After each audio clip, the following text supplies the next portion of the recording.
the first thing that you can do to help increase your sales is something I've talked about previously, and that's list better products. Now, this is a no-brainer, but most people understand that you need to do this. They don't necessarily understand the specifics of how, okay? And there's many ways to go about doing this, but a few that come to mind specifically are snipe other sellers, obviously. There's many ways to actually snipe other sellers. Test different products, test different niches on your own. Use your supplier site's algorithm as well as another one that comes to mind that's been working very, very well for me. So for example, and I don't recommend that you use Amazon, but for example, Amazon as an example, just like other websites, see your buying history. And as you start to buy more products, they'll suggest you certain products like that, right? And so when you're on a listing or you're making an order for a product, they typically suggest other products that are like it. And if that's a product that's selling well for you, or if that's a niche that's selling well for you, that's a really easy way. Amazon's literally telling you, hey, these are other products that people like, or these are other products that are above 4 stars, or whatever it is. And this is specifically just an Amazon example, but this applies to other websites as well that you can use as suppliers. So use their algorithm, right? They're suggesting you other products like that. And if you find a niche, if you find types of products that are working for you, use the algorithm on the site to find and list other similar products like it, okay? Now, I've done so many videos on like finding hot selling products and different methods that you can do it. They're all on this channel. So if you want other videos on this, I'm not going to go too in depth. I just kind of wanted to touch on it broadly because I'd be remiss if I didn't add that to this video because it's clearly one of the best ways to do it. Just check out the other videos on this channel. There are so many of them, okay? Now, the next one is one that, is a simple answer, but nobody wants to hear. And I repeat it every single time I do these videos, but it is, again, one of the most important things that you can do. So I want to outline it yet again, okay? That's list more products. The simple answer, the simple fact is most people don't list enough products. Now, whether they're lazy, whether they're scared that like Facebook's out to get them and they're not allowed to list that many products, or whatever the actual issue is, right? Like, or maybe they are and they're just not, like, whatever it is, right? Whatever the issue is, list more products. Okay. Now, I personally, I'm not just telling you to do this. I do this in my own business as well, right? Like, I list as many possible as I can on shops that my VA can do in a day, right? Because there's no limit on shops. Okay.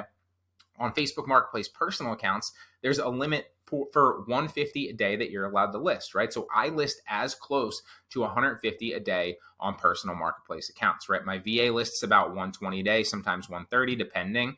And then that leaves me like 20, 30 listings to play with, which ties me into a next point that I'll make, which is you can find directly what customers are looking for through messages. So that's where the other 20, 30 listings come into play, right? So again, list as many products as you possibly can. List more products. It's a no-brainer. It'll get you more at-bats, more swings, and then obviously, it would be like having 3 strikes when you're taking a swing at the plate, right? Or an at-bat at the plate rather than getting like 20 strikes. Like, it's a no-brainer. You should take 20 strikes. And if Facebook's literally telling you 150 is the limit, yes, if you have a brand new account, you don't want to just like jump up to 150. Like, that goes without saying. But if you've been listing for a while, if you have a seasoned account that's been doing it for like a couple weeks to a month, you should be listing as close to 150 and slowly building up to that, okay? Easy ways to do this, obviously hire people. That's a no-brainer. I've covered other videos like hiring, why you should outsource, and how you can actually like go about doing that with like other software like Splashtop and Monitor. Like, I've covered that in other videos. Or simply use the bulk uploads feature in either ZDrop or FBM Fox. I personally use ZDrop. I love it. They're both good softwares. I don't have anything against either one. I just always built my business on ZDrop. I teach it in all my courses. I stuck with it. I still use it to this day, and it's great, right? But that's no knock on FBM Fox. A lot of people use that as well, or any of the other ones out there. They all work. But if they have a bulk upload feature, what you can do, and I've made other videos on this in the past, I'll try to drop one at the bottom of the description if you want to check it out after this video. But what you can basically do is, instead of sitting there and adding one at a time and then moving them over, you can add like 30 or 50 to the bulk uploader, have it start to bulk upload, go about your life, go out to lunch, go, play golf 18 holes, whatever you want to do, and then come back. They'll all be up there, and you just have to verify, click through, obviously, like change the shipping around. And it's a much faster process once they're all up there with all the information ready to go, that you just have to verify, click publish, and then go, right? So it saves you a lot of time. The bulk feature is a no-brainer, and obviously you should be using it, whether it's your VA or you specifically, okay? Now, the next thing I want to touch on is being as responsive to messages as possible. Now, this goes without saying that you shouldn't just be sitting there all day ready to respond to messages, because that typically means that you're not scaling your business in other ways. but you still want to be as responsive to messages as possible. Now, I still personally do my own customer service on everything, literally. For a while there, I had a VA that was doing it on Amazon, but that person doesn't do it on Amazon anymore. So I do all my customer service, and there's a reason for that, especially on Facebook Marketplace, right? And I've touched on in other videos, just check out the channel. It's one of the more recent videos of like why you should have customer service templates ready to go. And that saves me so much time. I answer upwards of 100 messages every single day, and 90, well, maybe 80 of those are customer service templates that I just copy and paste pretty much. The other 20, I'm actually like engaging and writing a personal response. But typically that's because those people are reaching out about specific products or looking for something specific, right? So it's not difficult. Just have a system, have messages ready to roll, and obviously personalize them specifically to the certain people that are asking, right? Or the certain products. Now, as soon as I started taking customer service more seriously and being more responsive to messages, my sales drastically increased, okay? Now, I was doing other things as well, but there's a direct correlation there, and I promise you this will increase your sales, okay? Not only that, I suspect, I don't have any proof about this, but I suspect, on top of other things, that is one of the metrics that Facebook is measuring you by as a seller, right? Measuring your response rate in in Messenger or in Marketplace Messenger, right? Because there's Messenger, and then you have all your messages like personally, and then there's like if you click the very top one, it's like last message in Marketplace. All those, Facebook monitors your response rate. Again, I don't have any proof of this. This is all kind of like just subjective, what I think, but I've noticed like as I start taking customer service more seriously and being more responsive and helping people out, not only is it what we're about to talk about, but also I think Facebook measures that. So I think it helps you and ranks you higher with certain things in the algorithm, right? Again, just a guess, but I've seen that anecdotally in my business, okay? And this is over time. This is not just like a week or 2 week window. This is like multiple month window here, okay? Now, also on top of that, Facebook has a massive advantage with this, right? Because Facebook is the only platform where customers can literally message you and have a conversation with the seller in real time through a linked messenger app, right? Like on eBay, you have to message the seller if you're the buyer, and then wait usually almost a day for them to respond. Same thing with Amazon, right? And often sellers can be responsive and message you back within hours, but where else do you have active messenger where you can literally have a chat back and forth with the seller of the product, right? And this is a major advantage.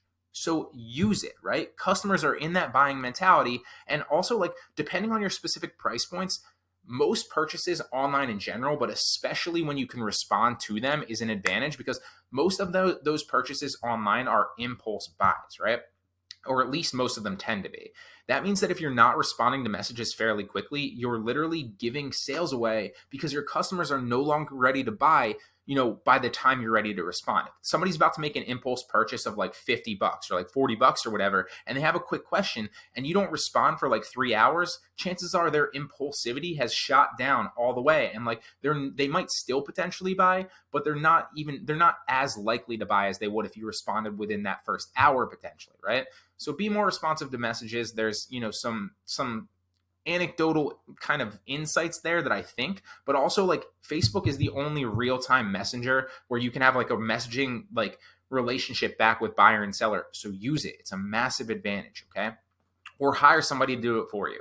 Now, the next thing is be kind, professional, and accept returns. Now, this goes without saying. You should always be doing this in business, but this also has a direct positive impact on your sales on Marketplace, okay? Not only is it a good business practice, like I just said, but it slowly increases your seller rating, your metrics, and your reviews, okay? And this is a snowball effect, so get that snowball rolling, right? Your overall sellers, your overall seller profiles, metrics, and reviews matter a lot, okay? It doesn't mean you can't sell in the beginning when you don't have any, right? You can, but as you build out more of a seasoned account with more sales more sales overall and also better ratings, customers will buy with more confidence on top of that, but also you're facilitating more trust on the marketplace, and they're going to send you more traffic. They're going to be more likely to send buyers to you and not think twice about it. And also when buyers see your rating, they're not really going to think about it. They're just going to kind of impulse buy, right? Because they trust you. You have a long history of servicing customers and having good ratings. So it's just a no-brainer. They don't think about it as much. Whereas if you have 9 ratings, for example, you could still sell. Trust me, you could sell a lot. But they're going to think a little bit more about that. So build that snowball, get it rolling. It's a no-brainer, right? Now, obviously, You should have a strong return policy and, kind responses to ready to go. And I've talked about that again in that same like customer service video. Check it out. It's one of the more recent ones on the channel. So have those ready to go. So it's not like you're like, slowly taking your time messaging back like something, specific every time. Have some good templates ready to go that are kind, courteous, so you can handle those problems. That goes without saying. But you still want to stay kind. You still want to stay professional and always accept returns within 30 days, right? Because if you don't accept returns, like I learned this the hard way a couple times, right? Even if it was like, something specific, like the buyer just had like a change of heart. And I was like, well, like I outlined exactly what the product was, all the specifications, all the dimensions of it are not only in the picture, but they're listed in the description, et cetera, et cetera. And the buyer just like, I don't want it anymore. A couple times I told customers, because I was just like in a bad mood dealing with other annoying customers. I was like, basically just like, go screw yourself. I didn't say that, but like, I was like, hey, like you're welcome to return it, but I don't cover return shipping.